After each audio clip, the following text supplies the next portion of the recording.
Selain pantai selatan pemirsa, ternyata Jember menyimpan wisata lain yang tak kalah menariknya dari sekadar lautan, yakni wisata Gua Lowo dan Gua Jepang. Meskipun memang untuk menuju kawasan wisata ini tidak mudah, karena pengunjung harus melewati jalan setapak di kawasan hutan sebelum akhirnya melihat dari dekat jutaan kelelawar dalam gua berikut peninggalan Jepang. Destinasi wisata di Jember identik dengan objek wisata air, Pantai Papuma atau Pantai Pasir Putih Malikan.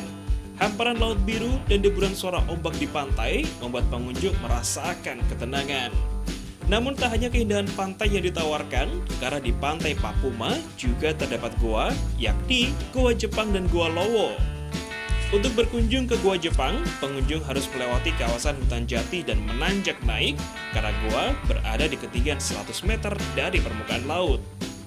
Goa Jepang dulunya sebagai tempat pengintai musuh atau garda pandang menuju Laut Selatan, serta tempat penyimpanan senjata. Goa ini menurut catatan sejarah dibangun sejak tahun 1923 hingga 1924. Di dalam goa, banyak ruangan-ruangan kecil yang memang digunakan tentara Jepang untuk bersembunyi. Sedangkan di atasnya, terdapat gardu pandang menuju ke pantai selatan untuk mengintai musuh yang mendarat di laut.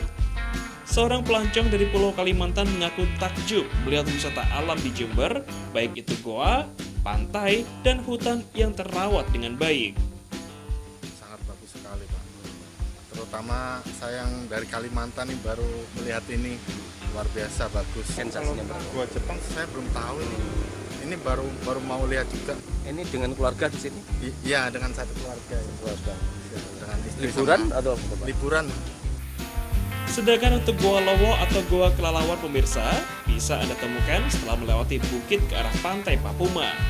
Berada di bibir pantai dengan kedalaman lebih kurang 30 meter, para pengunjung bisa mendekat dan melihat area goa ini hanya saat air surut. Di Goa Lowo, Anda bisa melihat dari dekat jutaan kelelawar dalam goa yang gelap gulita. Tentunya ada batu cadas sebagai rumah kelelawar. Di goa ini, kelelawar beranak pinak hingga memiliki koloni yang sangat banyak. Gua Lowonya ada di bawahnya gunung ini. Jadi kalau ke Gua Lowo kita harus melihat air dulu, pasang surutnya untuk mencapai ke sana. Untuk air surut kita bisa masuk ke sana. Kalau untuk air pasang kita nggak bisa untuk ke Gua Lowonya. Untuk kedepannya gua ini kita perbaharui lah. Jadi situs-situs bersejarah yang harus kita ingat waktu zaman penjajahan. Bagaimana pemirsa? Anda tertarik untuk memasukkan Goa Jepang dan Goa Lowo untuk tujuan wisata Anda di akhir pekan ini? Dari Jember, Babak Sugiarto, iNews melaporkan.